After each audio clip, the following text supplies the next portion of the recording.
Welcome back to Frankly Speaking here on WYDC TV Big Fox. I'm your host, Frank Acom, and this is the Stu Benz Senior Services Fund section of our program. I do want to start by issuing a little bit of a warning here. We are going to be talking suicide-related topics. So I'm going to thank you for returning to the program this morning. Awesome. Thank you so much for having me. Well, tell us about this. This is really kind of fascinating. I'm learning a lot on the go, just like the viewers are. Tell us about this multi-county initiative aimed at preventing suicide.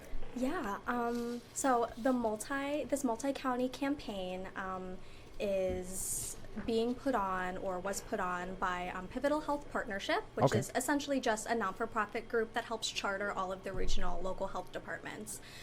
Those county health departments that are involved in this partnership include Chemung, Livingston, Ontario, Schuyler, Seneca, us, Wayne, and Yates. So there's seven counties involved in this, which is really great.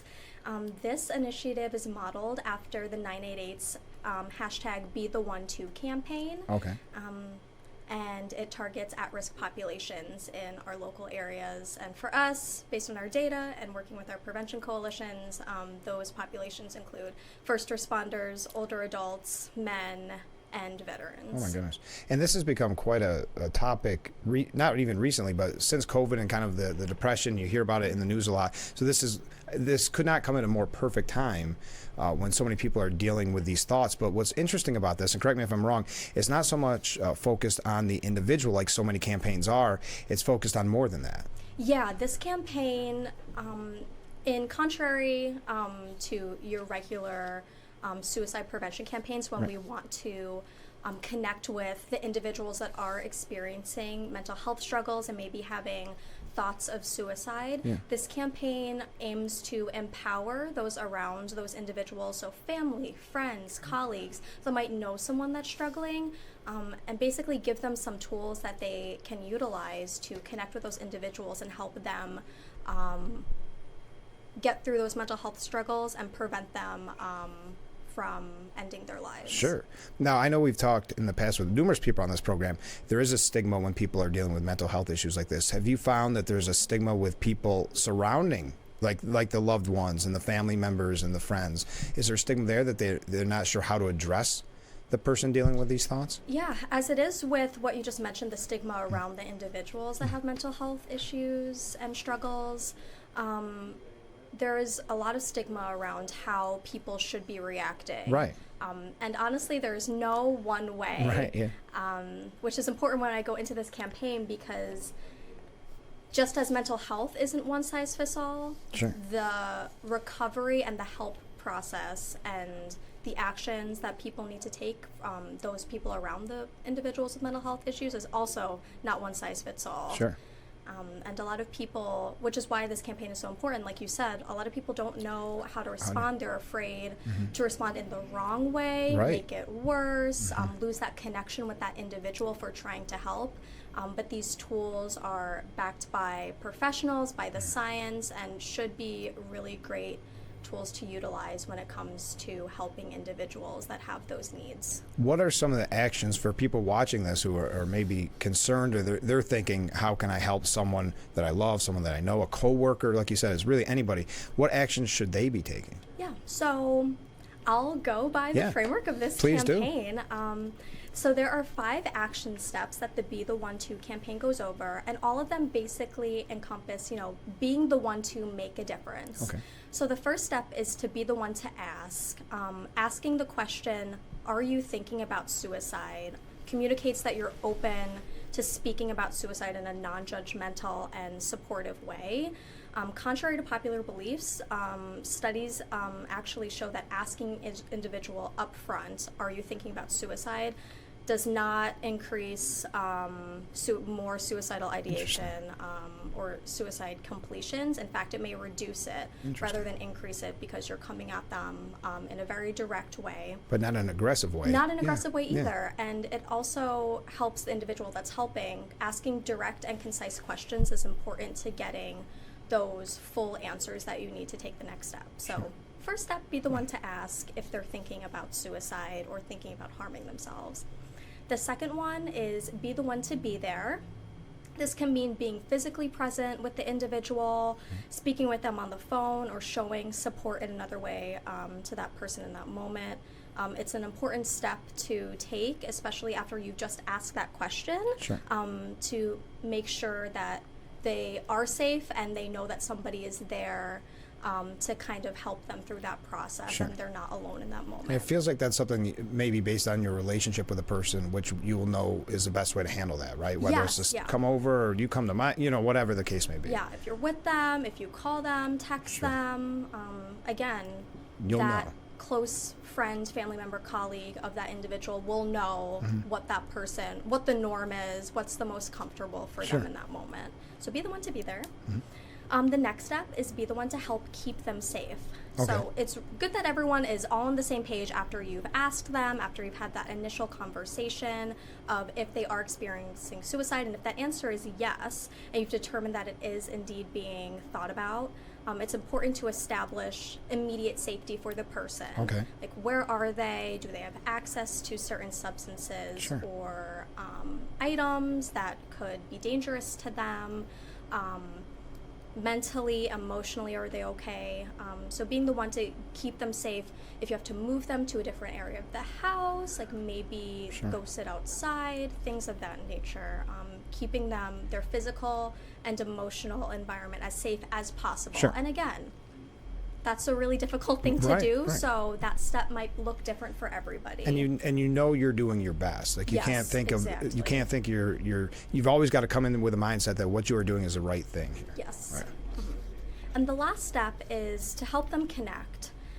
So after you've gone through the asking process, you're keeping them safe, you're being there with them, help them connect, one, with any mental health or suicide prevention resources. Okay. So connecting them with a helpline, that also could mean driving them to an emergency department to get treatment. If they have already a trusted mental health professional that you're aware of, connect them with them. Okay. So it's the first step to the connect part. And then after that individual receives the care that they need and is out of that larger mental health crisis, be the one to again connect with them. Follow again, up, really, follow up, yeah. and that would be the next step. Oh, I'm Be the sorry. one- No, that's I okay. didn't know. It kind of all wraps into itself. Yeah, the fifth and final step is be the one to follow up. Like Okay. after you have done all of that hard work and gotten that individual to a safe and helpful space. Right. Give them a call Yeah. or go visit Check in. them, check in. It can be a text call, a physical check-in.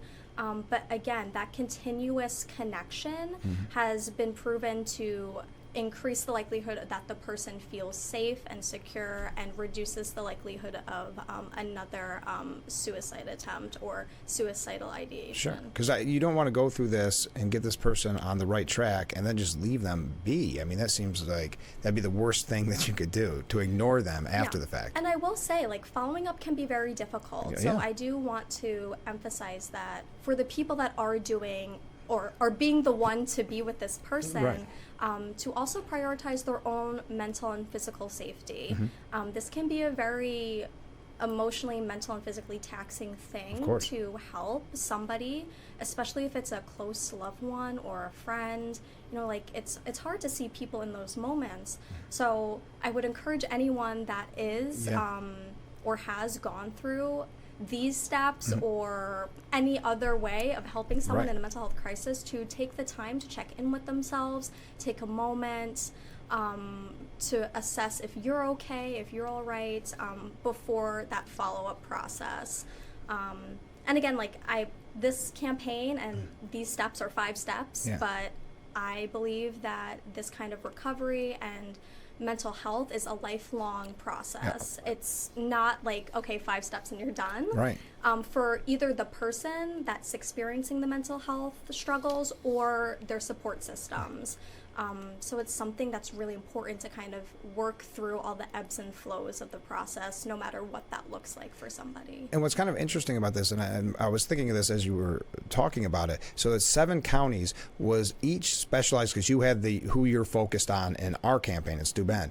Was each county maybe different? Did they focus it directly on each county? So our data was regional data. So we okay. all came up with the targeted, for Yeah. lack of a better term, Right. populations Right. that we were going to focus on. All of the health educators are part of a regional work group that kind of does unified messaging. Oh, okay.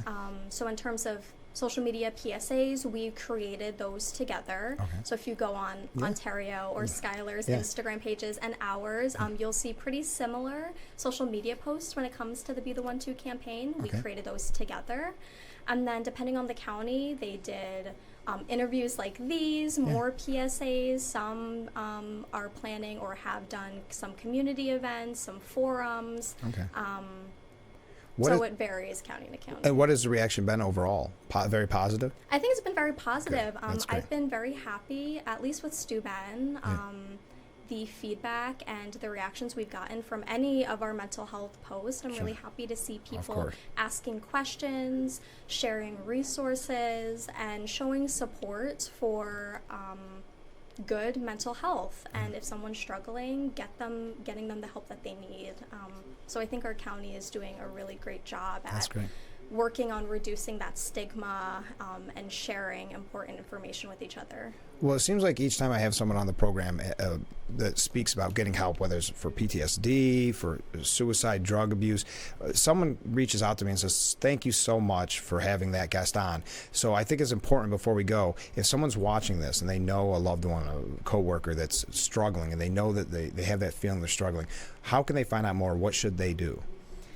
Yeah, so I would definitely say you can use these tools Right. that we talked about today. 988 is the suicide prevention hotline. Sure.